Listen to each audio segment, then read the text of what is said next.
আজকে আমাদের এই 31 দফা বাংলাদেশের স্বাধীনতা, সার্বভৌমত্ব এবং এটিকে স্থায়ী করার লক্ষ্যে এবং জনগণের কল্যাণে এই 31 দফার প্রণয়ন করা হয়েছে।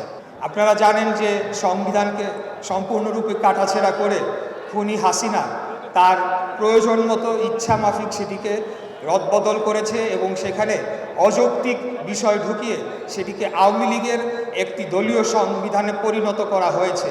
আপনারা দেখেছেন যে অতীতে মিডিয়ার যেভাবে কণ্ঠরোধ করা হয়েছে, মিডিয়াকে গলা টিপে হত্যা করা হয়েছে, সাংবাদিকদের গুম করা হয়েছে, সাংবাদিকদের খুন করা হয়েছে, কিন্তু আমরা বিচার পাই নাই। সাগর রুনি হত্যাকাণ্ড 100 বারের অধিক চার্জ গঠনের সময় আবেদন করেছে, এখন পর্যন্ত কোনো বিচার হয় নাই। আবার কি করা হয়েছে, এখানে সরকারের অনুগত কর্পোরেট কোম্পানি এবং তাদের কিছু রাজনৈতিক নেতাকর্মীদের নামে মিডিয়ার লাইসেন্স দেওয়া হয়েছিল শুধুমাত্র আওয়ামী লীগের দালালি করার জন্য, সত্যটাকে তুলে ধরার জন্য নয়।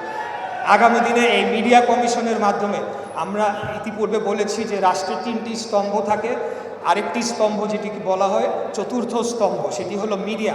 একটা মিডিয়ার মাধ্যমে আমরা রাষ্ট্রের অসঙ্গতি, নানাবিধ অপরাধী কর্মকাণ্ড সেগুলোকে জনগণের মাঝে তুলে ধরা হয়, জনগণকে যাতে সত্যটা তুলে ধরা হয়